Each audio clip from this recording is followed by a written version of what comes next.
બધા વૈષ્ણવોને જય શ્રી કૃષ્ણ। આજે આપણે કેરી અને બદામની બરફી બનાવવા જઈ રહ્યા છે। આને આપણે દૂધઘરનો મોહનથાળ પણ કહી શકીએ છીએ, કાં તો આપણે આને કેરીનો શાકઘર પણ કહી શકીએ છીએ। ચાલો હવે હું તમને આ સામગ્રી બનાવતા શીખવાડું। ખૂબ જ સુંદર, કોમળ અને રસભરી સામગ્રી બનશે। ઠાકોરજીને તમે લોકો પણ આ સામગ્રી સિદ્ધ કરીને પ્રેમથી આરોગી શકો છો। આ સામગ્રી આપણે હાફૂસ કેરીની બનાવવાની રહેશે, તો સામગ્રી ખૂબ જ સુંદર બનશે। આના માટે સૌથી પહેલાં આપણે 1 કપ જેટલો માવા લઈ લઈશું। માવોનો મેં એક વિડીયો આના પહેલાં અપલોડ કર્યો છે, તો જે પણ વૈષ્ણવોને માવા સિદ્ધ કરવામાં પરેશાની થાય તો તમે એ વિડીયો જોઈ શકો છો। એ જ રીતનો માવો મેં તૈયાર કરીને આમાં 1 કપ જેટલો માવો લીધો છે। આ જ કપથી 1 કપ જેટલું આપણે ખાંડ લઈ લઈશું અને હાફૂસ કેરીનો પલ્પ લેવાનો રહેશે આપણે, તમે લોકોને ધ્યાન રહે આ વસ્તુ। આના પહેલાં પણ મેં ઘણા વિડીયોમાં તમને કેરીનો પલ્પ કેવી રીતે આપણે તૈયાર કરશું એ શીખવાડ્યું છે। આને આપણે વિધાઉટ જલના ઉપયોગ કરે નાનકડા જારમાં પીસવાનું રહેશે। તેના પછી આપણે 75 ગ્રામ જેટલા કપમાં બદામ લઈ લઈશું। પછી એનાથી નાના કપમાં જે 50 ગ્રામ્સનું રહેશે એમાં આપણે કાજુના ટુકડા લેવાના રહેશે, અને એના પછી સૌથી નાનો કપ જે 25 ગ્રામનો હશે એમાં આપણે પિસ્તા લઈ લઈશું।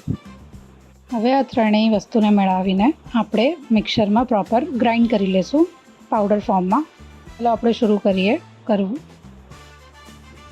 હવે મેં આમાં ત્રણેય ડ્રાયફ્રૂટ્સને ગ્રાઇન્ડ કરી લીધું છે। સૌથી પહેલાં મેં આમાં કાજુને ગ્રાઇન્ડ કર્યું છે પ્રોપર, પછી પિસ્તા અને પછી બદામ। હવે આપણે અડધો કપ જેટલું મેઝરિંગ કપમાં ઘી લઈશું અને આમાં પધરાવશું અને આને પ્રોપરલી શેકવાનું રહેશે। હવે ચાલો આપણે આને શેકવાની શરૂઆત કરીએ। હવે મેં આમાં અડધો કપ જેટલું ઘી પધરાવ્યું છે।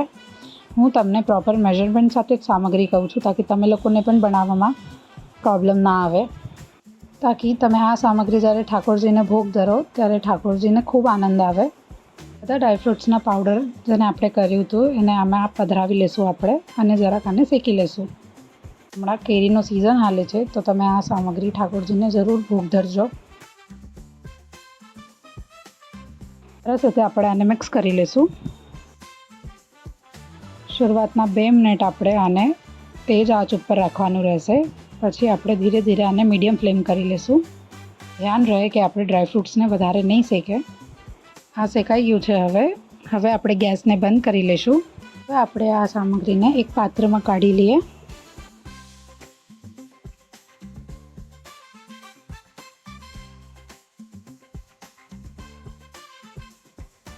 મેં બધી સામગ્રી એક વાસણમાં પધરાવી લીધી છે। હવે આપણે આમાં જ જે માવો આપણે તૈયાર કર્યો હતો એને પધરાવશું। 1 કપ જેટલો માવો આપણે આમાં પધરાવવાનો રહેશે। આના સાથે આપણે કેરીનો પલ્પ જે તૈયાર કર્યો હતો એને પણ આમાં પધરાવી લેશું। હવે આ બેયને આપણે મિક્સ કરીને સરસ રીતે શેકી લેશું।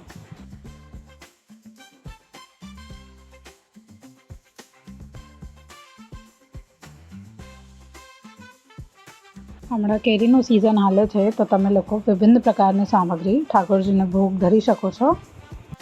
અને એક જેવું આપણે મિક્સ કરી લઈશું અને ટાઈટ માવો જેમ ગાઢો થઈ જાય એટલું કરવાનું રહેશે। આપણે સ્ટીલની કઢાઈ આપણે આમાં યુઝ કરવાની રહેશે, કાં તો પછી નોનસ્ટિક કઢાઈ। એલ્યુમિનિયમની કઢાઈ આપણે આમાં યુઝ નહીં કરે, તમે લોકો વિશેષ ધ્યાન રાખજો।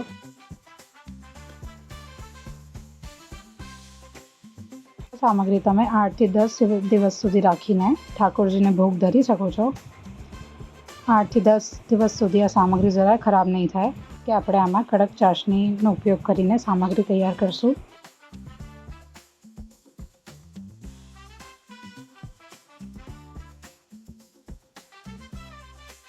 હાઈ ફ્લેમ ઉપર જ આપણે આને શેકવાનું રહેશે। કઢાઈથી છૂટી જાય આખો માવો ત્યાર સુધી આપણે આને શેકવાનું રહેશે। જે સામગ્રી બધી સાઈડમાં ચોંટી ગઈ હોય એને આપણે કાઢીને આમાં મિક્સ કરીને પ્રોપરલી શેકી લઈશું। એપ્રોક્સ 8 થી 10 મિનિટ જેટલું આપણે આને શેકવાનું રહેશે।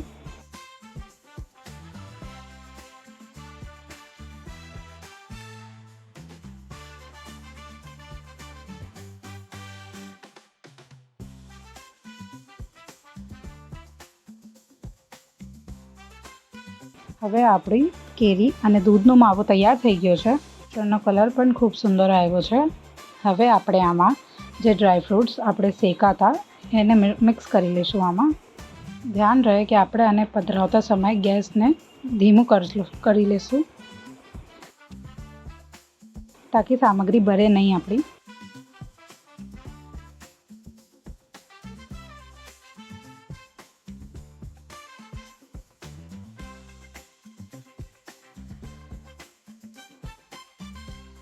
બે થી 3 મિનિટ સુધી હજી આપણે આને મિક્સ કરવાનું રહેશે. હવે આપણે આને મીડિયમ ફ્લેમ ઉપર શેકશું થોડીક વાર. આખું ઘી આનું છૂટી જાય ત્યાર સુધી આપણે આને શેકવાનું રહેશે. આ જો આનું ઘી છૂટી ગયું છે. હવે આપણે આને એક પાત્રમાં કાઢી લઈશું.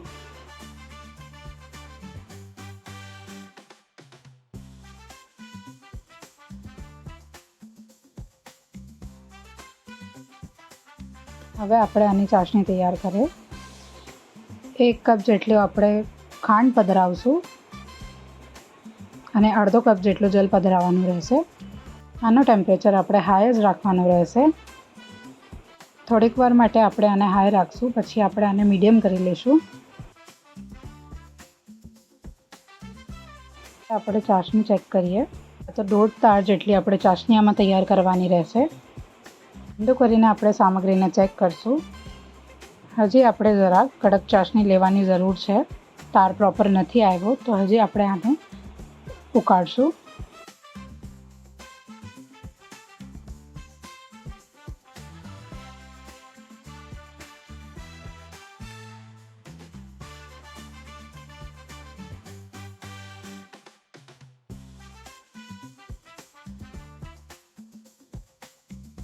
ફરી આપણે એકવાર ચાસણીને ચેક કરશું.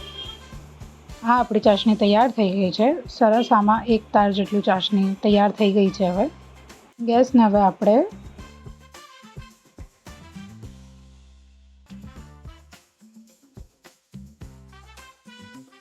સિમ કરી લઈશું અને બધી સામગ્રી આમાં પધરાવી લઈશું. ત્યાર સુધી આપણે ગેસ ચાલુ રાખવાનું રહેશે જ્યાર સુધી આપણી સામગ્રી સરસ રીતે ચાસણી સાથે મિક્સ ન થઈ જાય. સરસ રીતે આ મિક્સ થઈ જશે પછી આપણે ગેસને બંધ કરી લઈશું. જો અગર તમારું મોહનથાળ કાં તો પછી ચાસણી નરમ થઈ જાય તો આમાં ગભરાવાની કાંઈ વાત નથી.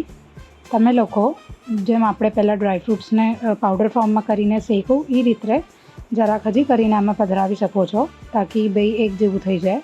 અગર આ સામગ્રી જરાક ટાઈટ થઈ ગઈ છે તો આમાં પણ ગભરાવાની વાત નથી. તમે આમાં દૂધ પધરાવીને આને ગરમ કરી શકો છો. દૂધના જરાક છીટા જ પધરાવવાના રહેશે તમને આમાં. એનાથી સામગ્રી તમારી સરખી થઈ જશે. એટલે કે સામગ્રી ના વધારે નરમ હોવી જોઈએ ના વધારે કડક, મીડિયમ આપણે રાખવાની રહેશે આપણે આમાં.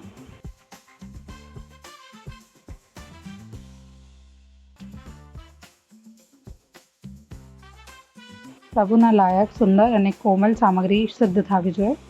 જો આપણી સામગ્રી તૈયાર થઈ ગઈ છે. હવે આપણે ગેસને બંધ કરી લઈશું. હવે આપણે આને 2 થી 3 કલાક સુધી આમ જ રહેવા દઈશું અને વચમાં હલાવવાનું રહેશે. આપણે આમાં કેસર, બ્રાસ અને ઇલાયચી પાવડર પધરાવશું. પછી આપણે આને સરસ રીતે મિક્સ કરી લઈશું પાછું.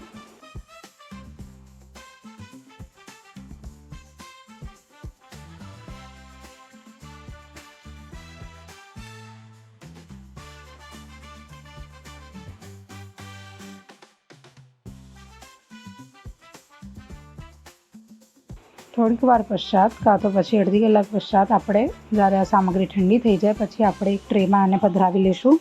ધ્યાન રહે કે સામગ્રી ઠંડી થઈ જાય તેના પશ્ચાત આપણે આને એક ટ્રેમાં પધરાવવાનું રહેશે.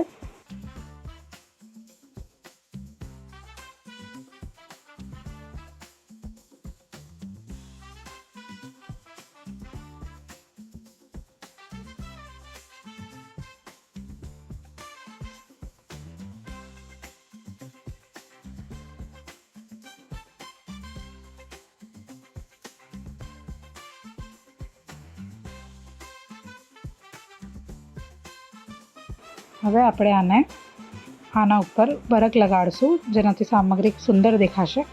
પછી કેસર, પિસ્તાથી આની સજાવટ કરીને સામગ્રીને કમ્પ્લીટ કરશું.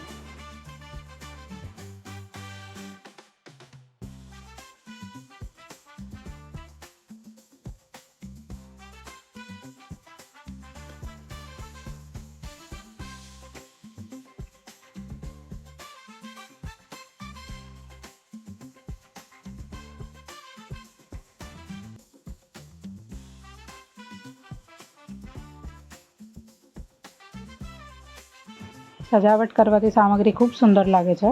હવે આપણે આને કટિંગ કરી લઈએ. જે સાઇઝની કટિંગ કરવી હોય તમે લોકો એ હિસાબથી કરી શકો છો. હું આની જરાક મીડિયમ સાઇઝ રાખું છું.